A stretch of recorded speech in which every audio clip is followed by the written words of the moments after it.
मित्रांनो, आज आपण आदर्श विद्यालयाच्या गणेशाची विसर्जनाची जी मिरवणूक आहे, जेणेकरून या ठिकाणी महाराष्ट्रातल्या सर्व गणेश भक्तांचं लक्ष या मिरवणुकीवर असतं.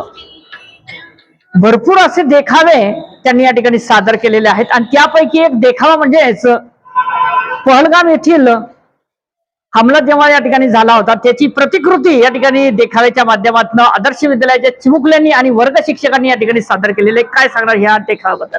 नमस्कार सर. सर्वप्रथम मी आपण या देखाव्याचं अनुकरण केलं त्याबद्दल तुमचे धन्यवाद. बघा, भारतावरती अनेक आतंकवादी हमले झाले, दहशतवादी झाले, नक्षलवादी झाले, परंतु त्यासाठी भारताच्या नौसेना, स्थलसेना, जलसेना यांनी कधी एकदम पाऊल उचललं नाही. हा पहिला ऐतिहासिक निर्णय आहे. पहलगावमध्ये जे पर्यटक होते बिचारे, त्यांच्या अमानुषपणे त्यांना मारलं गेलं आणि तिथून जगाला संदेश दिला की आम्ही दहशतवादी खूप महान आहोत. परंतु भारताचे पंतप्रधान आणि आपल्या सैन्य दलाच्या सर्वांनी महिलांना जो काही एक प्रकारे संदेश दिला की तुम्ही आमच्या भगिनी आहात, तुम्ही आमच्या माता आहात, तुम्ही आमच्या पत्नी आहात, तुम्ही आमच्या देशाच्या महत्वाच्या नारी आहात आणि तुमचं जर अशा अमानुषपणे जर कोणी निर्गुणपणे जर तुमची हत्या करत असेल त्याचा आम्ही नक्कीच बदला घेऊ. आणि त्यासाठी एक महत्वाचं ऑपरेशन तयार करण्यात आलं आणि त्याला एक नाव दिलं ज्याचं नाव होतं ऑपरेशन सिंदूर. आणि ऑपरेशन सिंदूरच्या माध्यमातून आपल्या ज्या काही विंग कमांडर आहेत त्यांनी आणि आपल्या देशातील काही महत्वाच्या सैन्यांनी पाकिस्तानमधील जे काही 9 महत्वाचे आतंकवादी अड्डे होते, ज्या ठिकाणी त्यांचं प्रशिक्षण चालायचं, रात्रीच्या 1:30 वाजता कुणाला न सांगता त्याला उद्ध्वस्त केलं आणि जगाला दाखवून दिलं की आम्ही जर आमच्या देशावर जर कोणी आक्रमण करेल तर आम्ही कुणाला ठेवणार नाही. आणि ते आपल्याला दाखवून दिलं आणि त्याच्यामुळे देश एकवटला. मग कुठलाही जाती धर्माचा कोणी पक्षाचा असो तो एकत्र आला आणि या ऑपरेशन सिंदूरच्या सक्सेस बद्दल सगळ्यांनी या देशाचं, या पंतप्रधानाचं, सैन्याचं कौतुक केलं.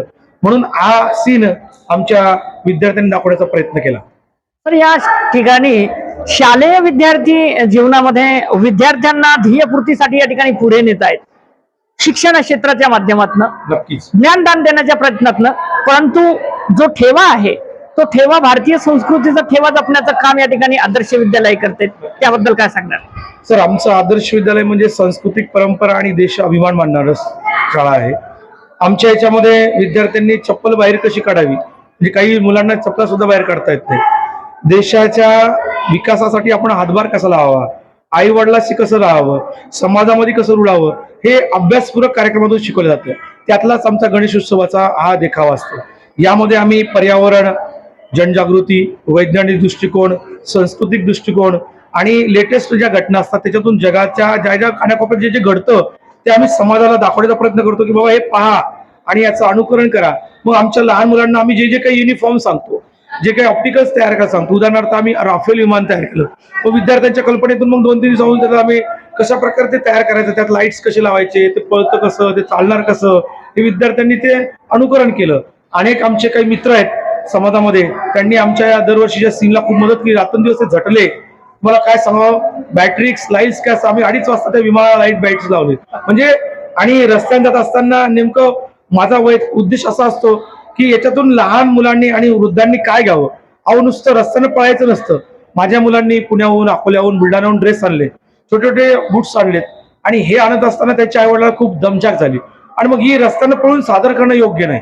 आणि म्हणून एका ठिकाणी सांगून विद्यार्थ्यांच्या माध्यमातून समाजाला काहीतरी जनजागृती व्हावी, हा देश अभिमान असणारा सीन मी सादर केला.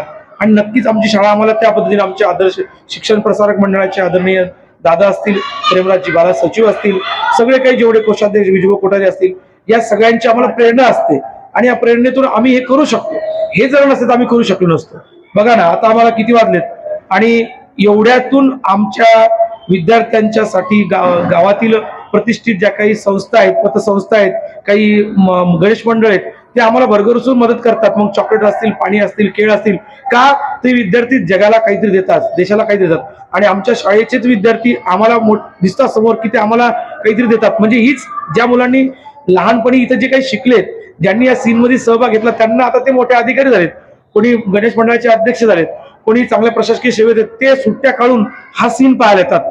म्हणून आमची दमजाक होते, प्रशासनाला थोडा त्रास होतो, परंतु काही वेळेला आम्हाला थोडासा रागही येतो की आमची रात्रंदिवसाची मेहनत ही अशी पाण्यासारखी पळा पळा पळा म्हणल्यानंतर ते आम्हाला कधी कधी होत नाही.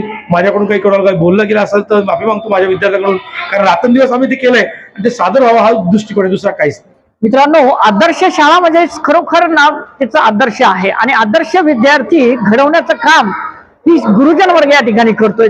सर, या ठिकाणी विविध वेशभूषा असतील, सामाजिक बांधिलकी, आरबी मराठी संवादच्या माध्यमातून विविध पैलू आम्ही शाळेचे संदर्भामध्ये महाराष्ट्रातल्या कानाकोपऱ्यामधले जे खुणा आहेत त्या दाखवण्याचा प्रयत्न करतो. काय सांगा? आरबी मराठीचं खरंच मी कौतुक करेल.